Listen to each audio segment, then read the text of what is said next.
El Nexo Digital Forum. Debatir para saber pensar. Hola, Gabriel. Hola, Grace. El tema Bukele es muy complejo. Creo que es una muestra de lo imperfecto que es el sistema político actual. Sí, claro, ni hablar. Y un reflejo de muchas cosas que van desde la seguridad, como tarjeta de presentación, a dictadura aceptada socialmente. Lo que decís sobre la seguridad como tarjeta de presentación es brillante. Gracias. Porque hoy en muchas democracias frágiles, el discurso de protegerte funciona como un pase libre para el autoritarismo.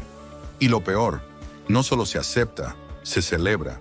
Ya no se discute si es democrático o no. Se discute si sirve. El Salvador afrontaba una violencia desmedida y todos lo leímos y lo vimos hasta el hartazgo. Eso es lo que más me inquieta, Grace. Que haya una generación entera mirando a Bukele como a un CEO eficiente y no como a un jefe de Estado que está desmantelando, pieza por pieza, el andamiaje institucional. Había solo dos partidos bien definidos de derecha y de izquierda y una economía que los mataba de hambre. Y llegó él, el príncipe de la fábula. Calzaba justo ese personaje, ¿no te parece? Es una visión Disney, pero verdadera. Es como si la ventana de Overton estuviera abierta de par en par y dijera, «Hey, ¿quién quiere ocupar el lugar del Mesías?» Sí, Graciela. La ventana de Overton abierta de par en par. Invito a los oyentes que no saben lo que es la ventana de Overton a escuchar nuestro podcast en el que hablamos de eso. Dejamos el link en la descripción. En ese hueco no entró cualquiera. Entró él, con zapatillas blancas, chaqueta de cuero y un celular en la mano. No era un político, era un algoritmo con barba. Bukele apareció como un outsider que venía de dentro, pero se vendía como nuevo. Un exdirigente y candidato izquierdista. Sí, claro, el Frente Farabundo Martí para la Liberación Nacional. Exactamente, Graciela. Nació como una coalición de grupos guerrilleros de izquierda que combatieron en la guerra civil salvadoreña. Y cuando llegaron al poder, muchos de sus líderes se corrompieron y el discurso de justicia social se transformó en burocracia y desencanto, porque el pueblo esperaba pan y les llegaron con un folleto. Me recuerda a muchos partidos revolucionarios del Cono Sur. Como otros, Bukele vino montado en un discurso antipartidos. Un influencer con legitimidad popular. El Salvador, después de décadas de guerra civil, bipartidismo rancio entre izquierda y derecha, y niveles de violencia que rivalizaban con zonas de guerra.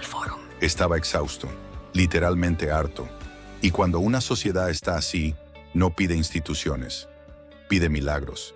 Y ahí apareció Bukele, como el príncipe de la fábula que vos decís. Sí, ideal para la manipulación prácticamente instantánea, 2 o 3 publicaciones simpáticas y ta pronto. Recordemos que las maras, esas estructuras criminales profundamente enraizadas en el tejido social, no eran solo bandas armadas, eran microestados paralelos. Controlaban barrios, cobraban impuestos, decidían quién vivía y quién moría. El Estado salvadoreño se volvió obsoleto. Bueno. Y cuando un Estado fracasa en su rol más básico, proteger a su población, se abre el espacio para figuras como Bukele. Sí, pero no. Esas que prometen resolver con eficiencia lo que la democracia no pudo con paciencia. ¿Hasta qué punto fue él el que sedujo a la gente? ¿Y hasta qué punto la gente ya tenía escrito el guión del Mesías y simplemente necesitaba a alguien que lo interpretara bien? Hay algo que quiero aclarar y que me he cansado de escuchar y leer cuando se habla de El Salvador. El Estado no fracasó. La democracia no fracasó. Los que fracasaron en todo caso fueron los gobernantes embadurnados con el dulce de la corrupción. Pero la democracia no fracasa. La estructura no fracasa. Fracasa el ser humano. Lo peor es que metió en la cabeza que justamente eso, repitió, fue la democracia la que quedó obsoleta. ¡Qué disparate! En el Nexo Digital no nos cansamos de hablar sobre manipulación social y que todos estamos metidos en la bolsa, y no me voy a poner a explicarlo ahora. Pero el discurso cognitivo funciona, destruye razonamientos, y repetimos como loros algo que no estamos razonando. Y esto es lo que pasa aquí. Una vez más, y ojo, no estoy en contra ni a favor de Bukele, simplemente estoy tratando de expresar mi razonamiento del asunto. Esta democracia anestesiada es un claro ejemplo de cómo seguimos hipnotizados con los espejitos de colores. Tenés razón, Grace. Y gracias por decirlo con esa Siempre tan claridad de generoso en bisturí. tus halagos. Porque hay una trampa sutil y peligrosísima en esa narrativa de que el Estado fracasó, como si fuera una máquina rota que ya no sirve. Lo que colapsó fue la ética de quienes la usaron para beneficio propio. Los partidos políticos se aferraron al poder como garrapatas. Es como culpar a la pluma por las mentiras del escritor. Bukele ofrece orden, sí, pero la democracia ofrece dignidad, incluso cuando está herida. Lo peor es lo que meten en la cabeza del mundo entero, como un mantra o un eslogan de refresco.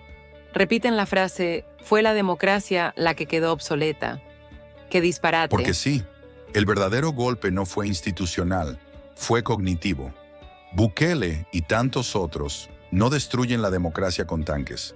La desarman con memes, con hashtags, con una narrativa que penetra como aceite caliente. Repiten, la democracia es lenta, inútil, inservible. Y lo repetimos sin pensar, como si fuera un mantra. Pero no lo razonamos, lo absorbemos. Como vos decís, lo cognitivo no convence, coloniza. En El Nexo Digital no nos cansamos de hablar sobre manipulación social y que todos estamos metidos en la bolsa, y no me voy a poner a explicarlo ahora, pero el discurso cognitivo funciona, destruye razonamientos y repetimos como loros algo que no estamos razonando. Y esto es lo que pasa aquí. Una vez más, y esta vez sin darnos cuenta, estamos diciendo que el único sistema que protege al pueblo no sirve y que en el sistema dictatorial se está mejor.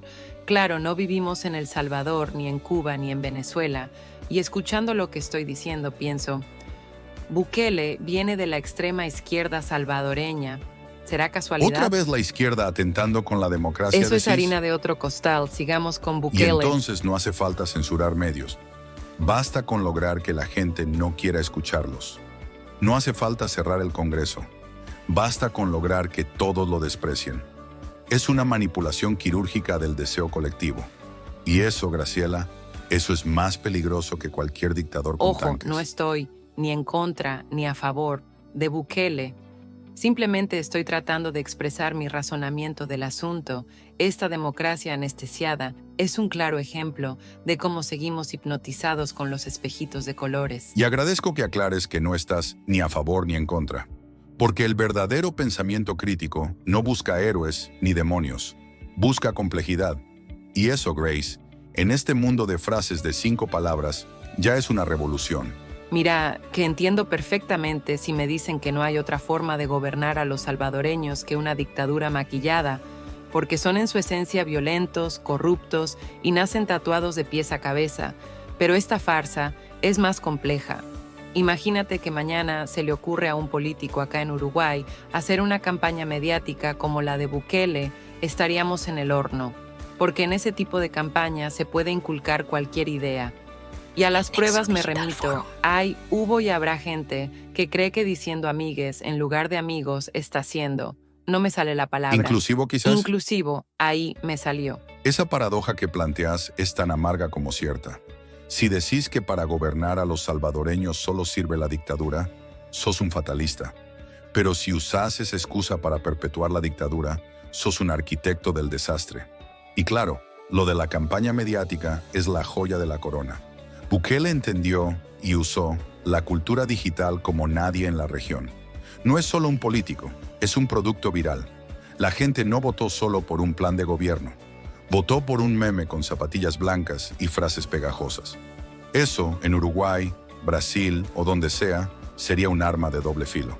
Porque como decís, esa campaña puede meter cualquier idea bajo el sol y la gente se la traga con ganas, sobre todo si suena cool o inclusiva. Bueno, así de peligroso es esto. Creemos cosas que nos ponen la vida fácil, y si es moderna o cool como Bukele, mejor. Salvador, como muchos lo llaman, obligó la reestructuración de su Congreso sacando a todos sus opositores, cambió la Constitución para poder ser reelecto indefinidamente, y el pueblo podrá elegir mediante sufragio cada 6 años. Nos quejábamos de Venezuela y de Cuba, pero esto es igual. La diferencia es que tiene el cóctel de dopamina y viralización perfecta. Lo que pasa en El Salvador no es solo un problema local. Es un fenómeno global de erosión democrática, disfrazado con estética juvenil y retórica digital. Y el reto para nosotros, acá y allá, es resistir esa seducción fácil sin perder la paciencia con la política real, Perdón, que aún pero respira. eso es Porque como vos sabes imposible. bien, se defiende día a día, con riesgo y con diálogo. La gente, y digo la gente, no por algún extracto social menos beneficiado, sino lo digo como un todo. Bueno, la gente está dispuesta a darle paso a este tipo de dictaduras para que metan preso al delincuente del barrio. Es una ecuación totalmente desmedida y sin un razonamiento real. La realidad es que El Salvador no mejoró la economía diaria de los salvadoreños, siguen hundidos en una pobreza extrema, la violencia desapareció. Estoy de acuerdo, y es verdad, el último dato de mayo de este año marca 0 asesinatos, antes eran 100. Entonces, sí, aplaudo eso, pero no por eso me vas a gobernar de por vida, vas a sacar del Congreso a mi candidato, vas a obligar a comprar bitcoins para supuestamente favorecer a la economía. Otra mentira mediática que roza lo hecho por el presidente argentino Javier Milei, con su propaganda de criptomonedas, donde hubo miles de estafados. ¿Se entiende por dónde voy? Quizás esta sea una triste realidad y tengamos que admitir, dejando caer una lágrima, que hay pueblos que tienen que ser gobernados. Literalmente, ese roce diario y macabro entre dictadura y libertad existe. ¿Es o no es? La verdad no tengo la respuesta. Vas directo al corazón del dilema. La gente está dispuesta a negociar la libertad a cambio de seguridad. Eso es humano, casi tribal. Pero ahí está el truco. No es una transacción justa ni equilibrada. La violencia baja, sí, pero el hambre, la falta de oportunidades, la pobreza, la desigualdad, siguen siendo monstruos en la sombra. Y sobre el Bitcoin, tu comparación con Milei es una campanita de alarma para todos los que creemos en la economía como base real del bienestar y no en un castillo de naipes digital. Obligar a comprar Bitcoins es más que una estrategia económica. Es un acto de fe digital forzada. Sí, El Salvador está viviendo una especie de paradoja dolorosa.